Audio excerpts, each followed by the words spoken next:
ഇനി തലസ്ഥാനത്തെ ഒരു പള്ളിയിൽ അരങ്ങേറിയ നാടകീയ സംഭവങ്ങളിലേക്കാണ്. ഊരുട്ടമ്പലം സരസ്വതി വിദ്യാലയത്തിന് നേരെ കല്ലെറിഞ്ഞ കേസിൽ പ്രതിയായ യുവാവിനെ പള്ളിയിൽ നിന്ന് കസ്റ്റഡിയിലെടുത്തു പോലീസ്. കാണാം ആ വാർത്ത.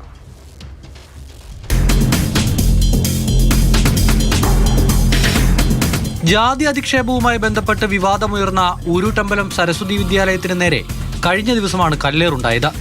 ഈ കേസിൽ പ്രതിപ്പട്ടികയിലുള്ളയാളാണ് ജിനു. RSS പ്രവർത്തകർ കൊലപ്പെടുത്താൻ ശ്രമിക്കുന്നതിനിടയിൽ പള്ളിക്കുള്ളിൽ അഭയം തേടിയെന്നാണ് ജിനു പറയുന്നത്.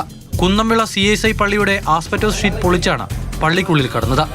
സരസ്വതി സ്കൂളിൽ കല്ലെറിഞ്ഞെന്ന് പറഞ്ഞുകൊണ്ടാണ് കേസ് എടുത്തിരിക്കുന്നത്. അത് ഈ കല്ലെറിഞ്ഞതെന്ന് പറഞ്ഞാൽ ഈ വണ്ടി ഓട്ടിച്ച പയ്യനാണ്, ശരത്തെന്ന് പറയും, അവനാണ് കല്ലെറിഞ്ഞത്.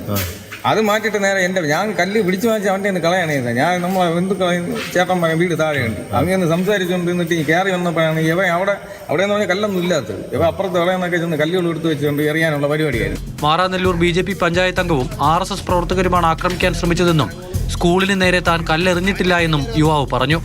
എന്നാൽ BJP ആരോപണം നിഷേധിച്ചു. ചേരമർ സംഘടനയിലുള്ളവർ എത്തിയാരെ പുറത്തിറങ്ങൂ എന്ന രാവിലെ പള്ളിയിലെത്തിയ കപ്പ്യാരോട് ജിനു പറഞ്ഞു. തുടർന്ന് പിതാവും പോലീസും ചേർന്ന് അനുനയിപ്പിച്ചാണ് ജിനുവിനെ പള്ളിയിൽ നിന്നും പുറത്തേക്കിറക്കിയത്. ഊരുട്ടമ്പലം ഇടത്തറ സ്വദേശിയാണ് ജിനു. സ്കൂളിന് നേരെ കല്ലെറിഞ്ഞ സംഭവത്തിൽ പ്രതിയായതിനാൽ യുവാവിനെ മാറാനെല്ലൂർ പോലീസ് കസ്റ്റഡിയിലെടുത്തിട്ടുണ്ട്.